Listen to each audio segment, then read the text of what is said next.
Hello, hello, ladies and gentlemen. Welcome back to my YouTube channel. Guys, I have to thank you for your support. From the bottom of my heart, I'm very grateful for the support that you guys have been showing me. Through your support, I have been able to maintain posting in this channel, and I don't take that for granted. Thank you, guys. Now, the director of the Azimio One Kenya Alliance, that is Honorable Raphael Tuju, has some informed decision to take William Samoei Ruto stroke Kenya Kwanza to court in a scenario that they're not going to bag the majority and the majority leader of the National Assembly and the majority whip of the National Assembly.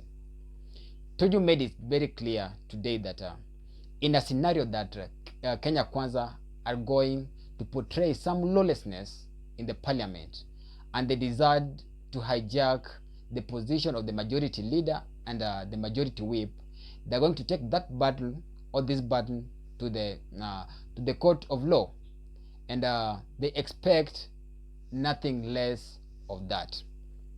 Guys, we have to agree that constitutionally, the party that should have these two positions is the party with the majority numbers in the National Assembly.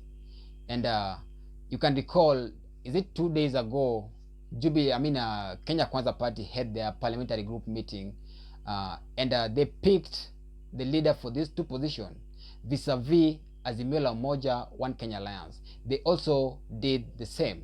They picked leaders for majority leader and the majority whip. And don't forget, no party picked any leader for a minority position, which simply means that these two parties consider themselves to be the majority in the National Assembly. Guys, what do you think about this? Please comment in the comment section below what you think, who has the numbers or who has the majority in the National Assembly, and whom do you think should bag these two positions. Now listen to Senator Oledamo Lekina on his take pertaining this particular matter, and what he considers to be the rightful thing to do in the National Assembly. Listen to it, then we proceed with our analysis. Who's the majority in the National Assembly? To be honest with you, from the coalition agreement that we have, and we all have to be disciplined enough to respect the rule of law. The Azimio coalition has a majority in the National Assembly. In the Senate, Kenya Kwanza has a majority. Because we cannot argue and say that Omutata belongs to either Kenya Kwanza or the Azimio coalition. He might decide to vote with whichever way he wants, but he has not signed into But he any. hasn't signed. Okay. So in a way, I think we are 50, I think Kenya Kwanza might have an upper hand there in the Senate. But in the National Assembly, there might be other questions that might be asked. Like What do the standing orders say in terms of a party. the party vis-a-vis the coalition party? The second question which might be asked, and I think this is a question that the Speaker and the legal department in Parliament will have to be very, very, very independent in responding to that question, is whether does it matter if Azimio did not field any candidate as Azimio? Is a definition of the coalition, because Azimio, what these people don't understand is that Azimio is a political party, and also Azimio is a coalition of parties. If you look at Section 2A of the Political Parties Act, which we amended, it states that a political party can either be a political party or it can be a coalition of parties. Okay, so that 2A is what they're going to look into seriously, and looking at the standing orders to be able to demystify that. Do they have the numbers though? Who? Azimio. In the National Assembly. Azimio has the numbers. The question is, and I think this is where you need to be very clear with, the question is, will the Benjamins dictate which side the river flows? What's your guess? I think the Benjamins will always dictate. But in this case, when it comes to the issue of if it boils down to a pen and paper, I think Azimio will still have the day because they will have the coalition will be there. But to what effect? Finally, what I can predict is that my brothers, my Aptis, my brothers from northern Kenya, who are, pastoralists like I am, who are not used to being dictated upon, will soon be finding their way back to Azimio because I don't think they can be able to stomach being dictated upon. And I think you've got to give credit where credit is due. And, sometimes we're disorganized, and maybe it works on our part, but the other people might be organized. But anyway, Eric, thank you for having me. Senator Leda Molekina, thank you very much for joining us today. Guys, what supersedes the other? Is it the parliamentary standing orders or is it the political parties act? Okay, we know that political parties act is more of a constitution that guides these political parties.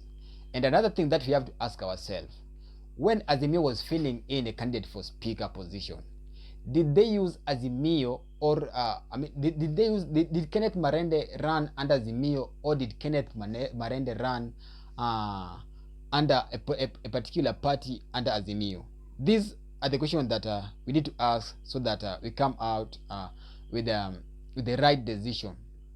Ladies and gentlemen, don't forget to subscribe and don't forget to click the like button, and I insist on this. Please click the like button so that this video can be recommended to a lot more viewers.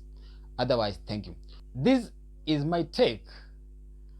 Under Political Parties Act, Azimio is the majority, and the act states that a coalition of parties can act as a political party, like a single party. And you have to recall that this act also states has got some exit clause in it, and this has to stand because William Ruto had some members of the Azimio team that crossed over to Kenya Kwanza team, so they have been using this and portray that they're the majority in the National Assembly. But constitutionally, this exit clause of the political parties state that you can only leave a party or cross from one party to the other in a scenario that is 6 months before general election or is 3 months after general election. And we know very well that these merits are not already met by the UDM candidates that crossed over from the Azimio party. So right now, what we're having is members who joined the Kenya Kwanza team are still members of the Azimio party under constitution, and this makes Azimio to be the majority in the National Assembly. So if Kenya Kwanza wants to bag these two positions, it simply means it will take them more than 3 months again so that they can wait in the appeal for this position. But right now, Azimio is the majority, and I feel these two positions are rightfully theirs. So if William Ruto is law-abiding citizen, or its party Kenya Kwanza is law-abiding, I think they should give these two positions to the Azimio La Umoja team. This is my take, and let's meet in the comment section below. What do you think about this? Please comment in the comment section below, and you guys have a nice time. Bye bye.